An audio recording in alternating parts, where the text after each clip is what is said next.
Matapos makuha ni Pilo ang mutya ng batong bantilis, nagbalik siya sa kanilang nayon na may bagong sigla at tiwala sa sarili.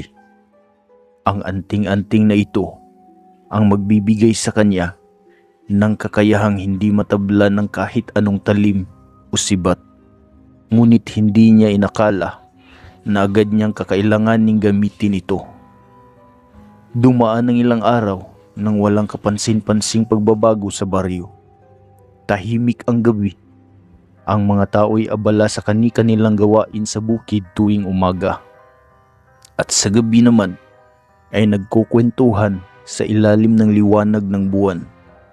Habang ang iba naman ay sumasayaw ng alimukoy na uri ng sayaw, papaikot sa tumpok ng apoy sa gitna.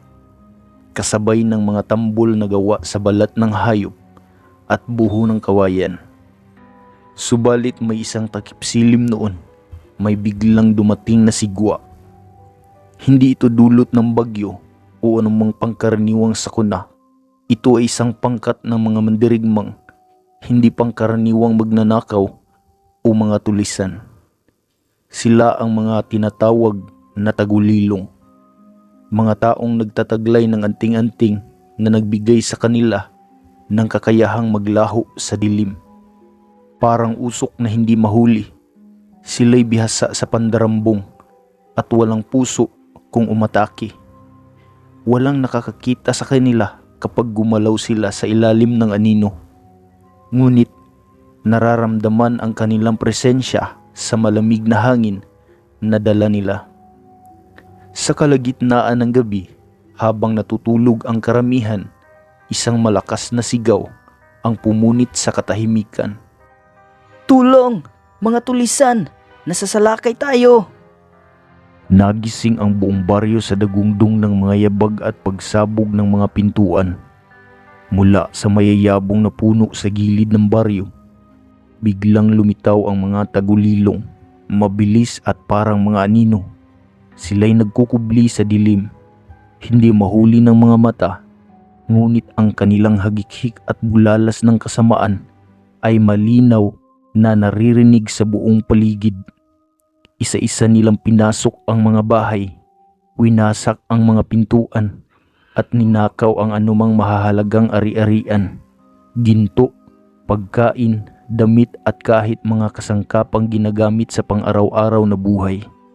Ngunit hindi lang pagnanakaw ang kanilang pakay. May mas madilim pa silang layunin.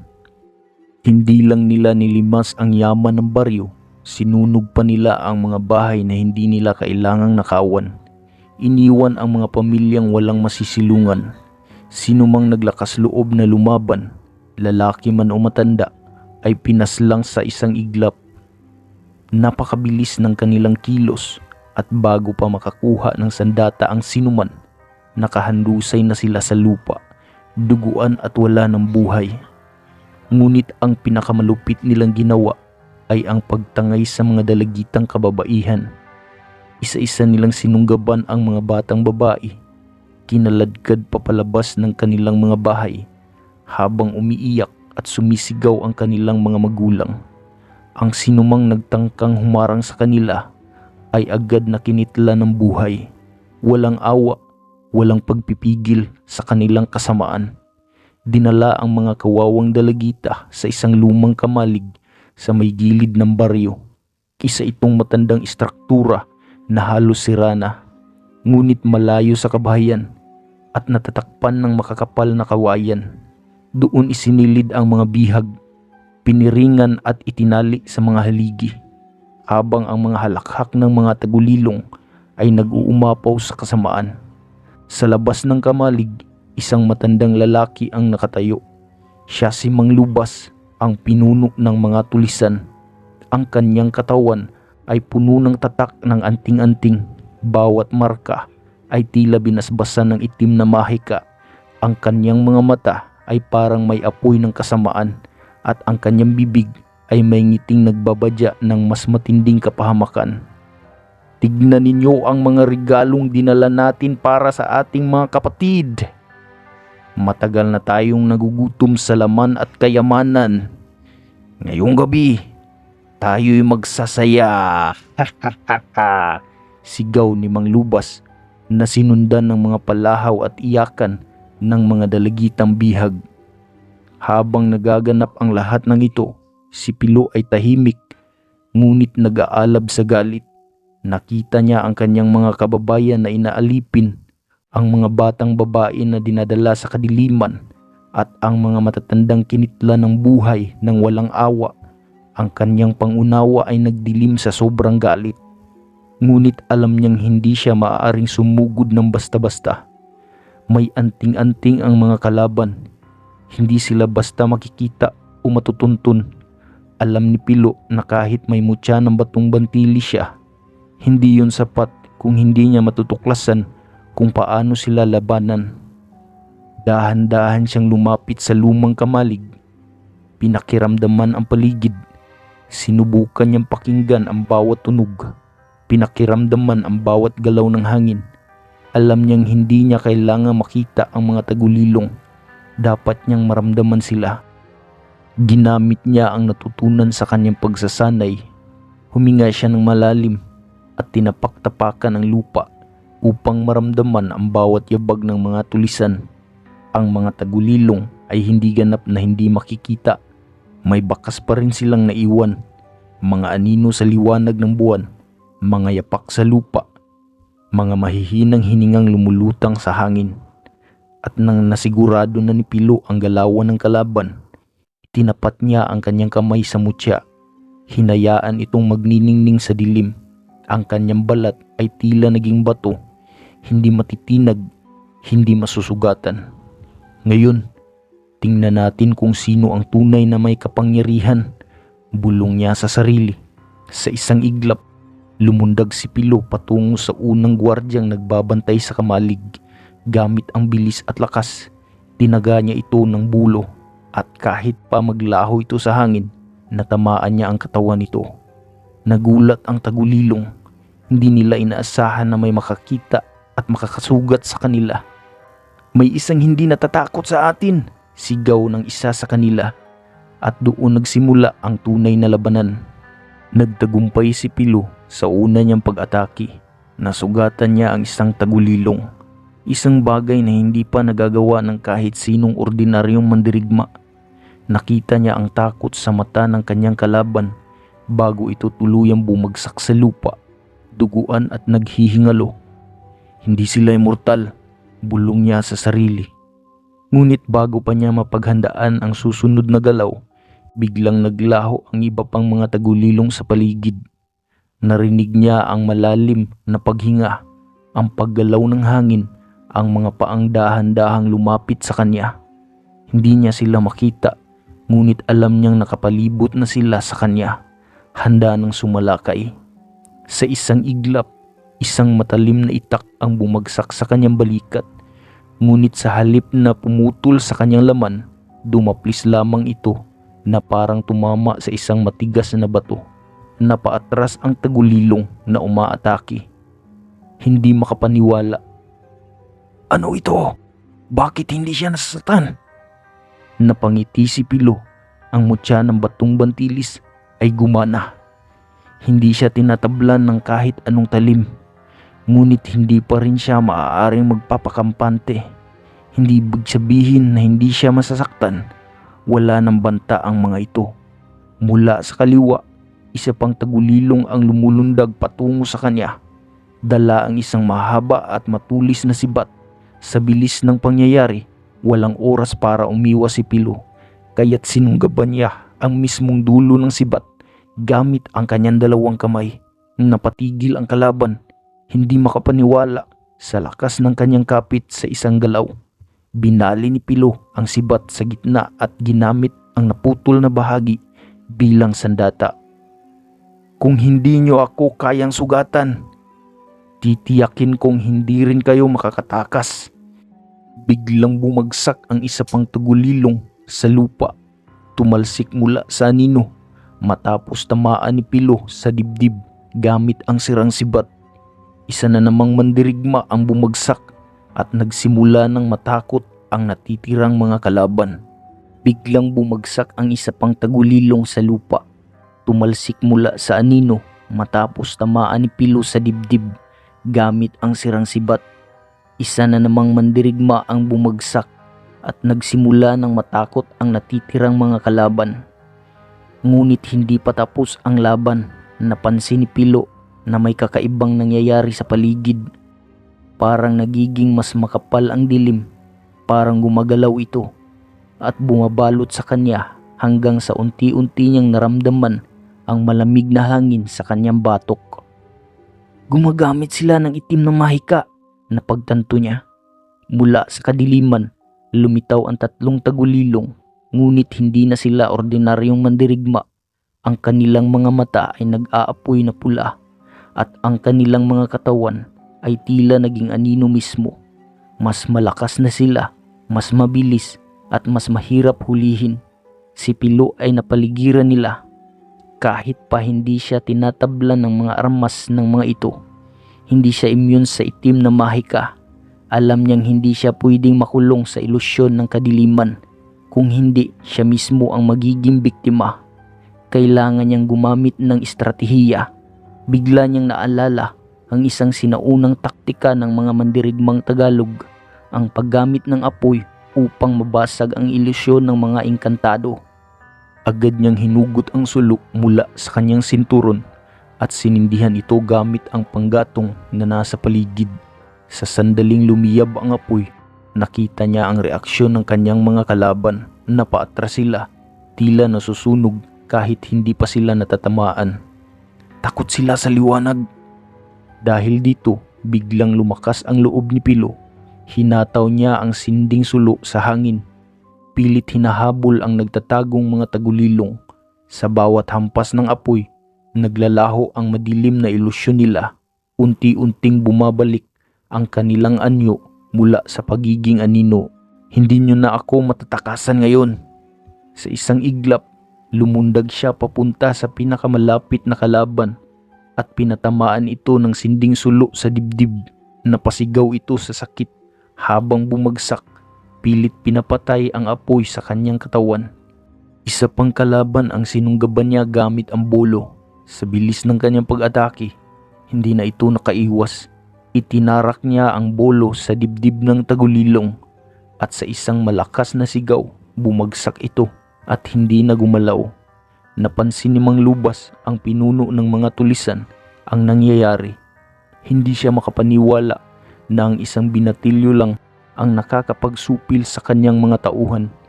Hindi maaari, walang makakatalo sa mga tagulilong. Dahil sa galit, inilabas ni Mang Lubas ang kanyang sariling anting-anting, isang maliit na batong itim na may ukit ng isang mata. Nang hinawakan niya ito, nagsimulang lumabas ang usok mula sa kanyang katawan at ang kanyang balat ay naging kasintigas ng bakal. Ngayon, tingnan natin kung hanggang saan ang lakas mo, bata. At doon nagsimula ang tunay na labanan. Ang sagupaan ng mandirigma at mangkukulam. Si Pilo at si Mang Lubas ay nagkatitigan. Ang paligid ay puno ng apoy. Ang mga anino ng mga natatalong tagulilong ay kumakalat sa lupa. Ang ilan sa kanila ay nagsimula ng umatras. Alam nilang hindi nila kayang talunin si Pilo. Ngunit ang kanilang pinuno ay hindi bibitaw ng ganun-ganun na lang. Matapang ka, bata, pero wala kang laban sa isang taong pinagpala ng itim na mahika. Sigaw ni Mang Lubas. Sa isang iglap, sinugod siya nito gamit ang isang itim na sibat na tila nababalutan ng usok. Sa bawat hampas nito, ang hangin ay naglalagablab sa itim na enerhiya. Muntik nang tamaan si Pilo. Ngunit sa huling sandali, umiwas siya at ginamit ang kanyang mutya ng batong bantilis upang salagin ang sibat ni Mang Lubas. Nagulat ang matanda nang hindi natablan si Pilo. Ano? Hindi mo ako basta-basta masasaktan, matanda? At sa isang mabilis na galaw, binigwasan ni Pilo ng malakas na suntok si Mang Lubas sa muka. Sa lakas ng suntok, tumilapon ito at bumagsak sa lupa. Sa sandaling iyon, nawala ang kontrol ni Mang Lubas sa kanyang anting-anting at ang dilim na bumabalot sa paligid ay unti-unting naglaho at ang natitirang mga tagulilong ay nagsimula ng tumakbo. Iniwan ang kanilang pinuno. Huwag niyo akong iwan, mga duwag! Sigaw ni Mang Lubas. Ngunit huli na. Nakita ni Pilo ang kanyang pagkakataon. Kinuha niya ang itim na bato mula kay Mang Lubas.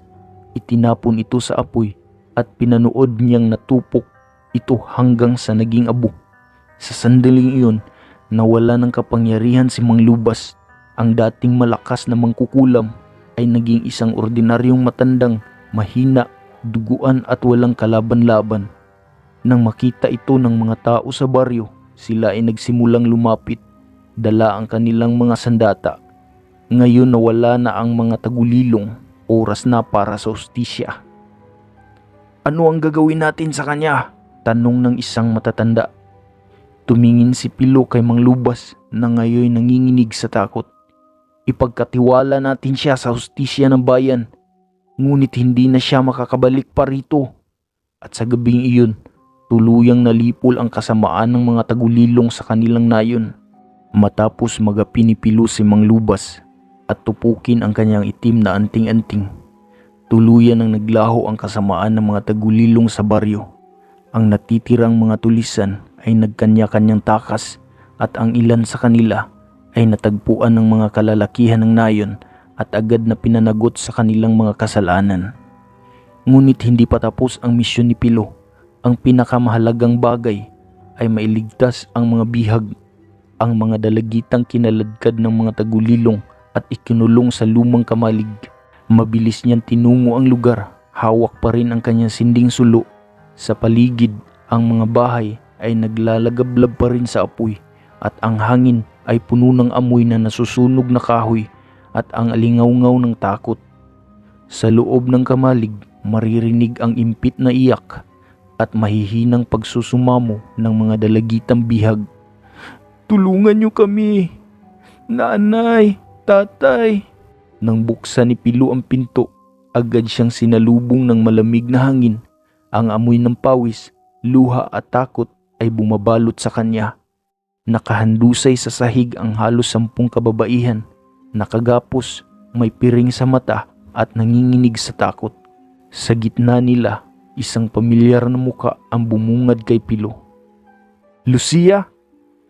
Si Lucia ang dalagitang kilala sa kanilang nayon bilang mabait, matapang at may busilak na kalooban.